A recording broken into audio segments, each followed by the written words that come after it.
La ciencia es una herramienta poderosa. Puede curar enfermedades, puede llevarnos a las estrellas, puede mejorar nuestras vidas de formas que nuestros abuelos no podrían ni imaginar. Pero toda herramienta puede usarse bien o mal. La historia de la ciencia no es solo una sucesión de triunfos y descubrimientos brillantes. También tiene sus rincones oscuros. Tiene capítulos que preferiríamos olvidar pero que debemos recordar. Hay experimentos reales, realizados con seres humanos, que nos hacen sentir profundamente incómodos. Muchos de estos estudios se llevaron a cabo en nombre del progreso, con la justificación de que el conocimiento adquirido sería para un bien mayor. La pregunta es inevitable y resuena a través del tiempo. ¿Hasta dónde puede llegar la ciencia? Este es el interrogante que nos guiará en este recorrido por algunos de los momentos más inquietantes de la investigación con humanos. La búsqueda de conocimiento es una característica innata del ser humano. En la década de 1960, el psicólogo Stanley Milgram, de la Universidad de Yale, se propuso entender un fenómeno aterrador: cómo personas corrientes podían llegar a cometer actos terribles simplemente por seguir órdenes. Su experimento sobre la obediencia a la autoridad se ha convertido en un hito de la psicología social.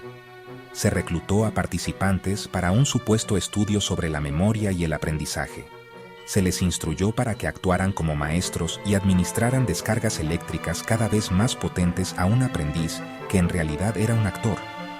A pesar de los gritos de dolor, las súplicas y el silencio sepulcral del aprendiz, una mayoría alarmante continuó hasta el máximo voltaje, porque una figura de autoridad con bata blanca les decía que continuaran. Lo que a menudo se pasa por alto es que el experimento de Milgram no fue un evento único, sino una serie de estudios con múltiples variantes. En algunas versiones, la proximidad física con la víctima se modificaba. Cuando el maestro tenía que colocar físicamente la mano del aprendiz sobre la placa de electrodos, la obediencia disminuía drásticamente. En otras, la autoridad del experimentador se diluía al dar órdenes contradictorias o al ser reemplazado por otro participante. Los hospitales psiquiátricos, concebidos como lugares de refugio y sanación, se convirtieron en el siglo XX en escenarios de algunos de los experimentos más perturbadores en la historia de la medicina. En diversas instituciones de todo el mundo, pacientes que habían sido confiados al cuidado del sistema médico fueron utilizados como sujetos de investigación sin su consentimiento, o con un consentimiento que no podía considerarse verdaderamente libre. Estos pacientes, a menudo diagnosticados con esquizofrenia, depresión, otras enfermedades mentales, representaban una población cautiva, ideal desde el punto de vista logístico, para los investigadores, pero éticamente problemática. Sus voces eran fácilmente descartadas y sus quejas atribuidas a su propia patología.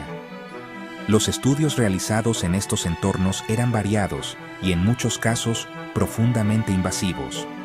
En algunos se experimentaba con nuevas drogas psicotrópicas sin protocolos de seguridad claros, administrando dosis masivas para observar los efectos sobre el comportamiento con consecuencias devastadoras para la salud física y mental. En otros casos, se alteraban drásticamente las rutinas y el entorno para estudiar el estrés ambiental.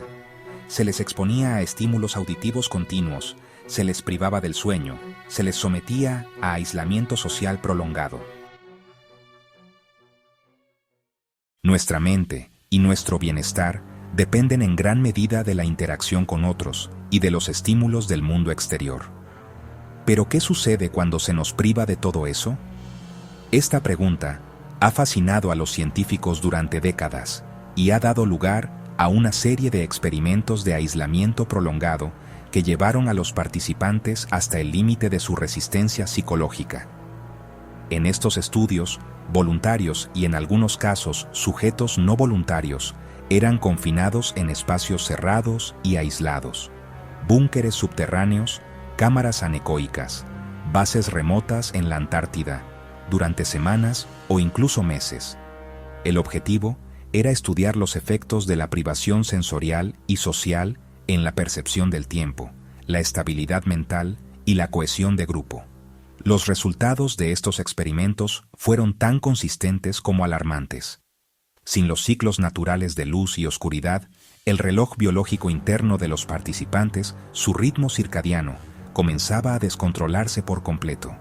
Las personas perdían la noción del día y de la noche, adoptando ciclos de sueño y vigilia erráticos que podían extenderse a 48 horas o más. Esta desorientación temporal era solo el principio.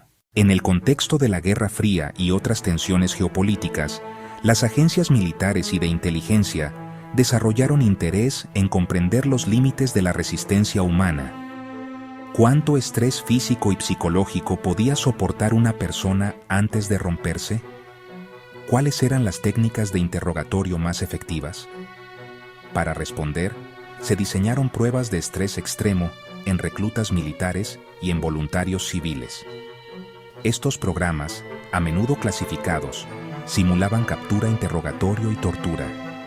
El objetivo: preparar a los soldados para el peor escenario posible. Privación del sueño durante días, exposición al frío extremo, exposición al calor extremo, bombardeo con ruido blanco constante, exposición a luces estroboscópicas, confinamiento en espacios diminutos, interrogatorios agresivos que incluían humillación, desorientación y amenazas. De todos los experimentos inquietantes que hemos examinado, podemos acertar cosas en común: alucinógenos, torturas, terapia de electroshock, privaciones, control ambiental extremo, aislamientos. Estos programas se llevaron a cabo en ciertos hospitales psiquiátricos, escuelas, instalaciones del gobierno y en centros de investigación desde los años 50 hasta los 70, incluso hoy en día. Representan la culminación de todo lo que puede salir mal cuando el poder científico se ejerce sin restricciones sobre una población vulnerable. El objetivo declarado era borrar patrones de pensamiento defectuosos o reprogramar la personalidad, inducir estados de confusión o sugestionabilidad. El impacto en los pacientes fue catastrófico. Muchos sufrieron una pérdida de memoria severa y permanente, emergiendo con personalidades alteradas, pasivas y emocionalmente planas. Otros simplemente no quisieron continuar con nosotros. La historia de la ciencia, como hemos visto, no es una línea recta hacia el progreso. Está llena de desvíos, callejones sin salida y capítulos oscuros que nos obligan a ser humildes. Estos experimentos nos muestran el terrible coste humano cuando la curiosidad científica se desvincula de la responsabilidad ética. La ética no debe ser una casilla que se marca, sino una parte integral del pensamiento científico. Conocer estas historias nos protege para el futuro. La ética no es un freno para la ciencia, es su guía que la mantiene en el camino del verdadero progreso humano, con respeto inquebrantable por la dignidad humana. Esto es Mundo Oculto.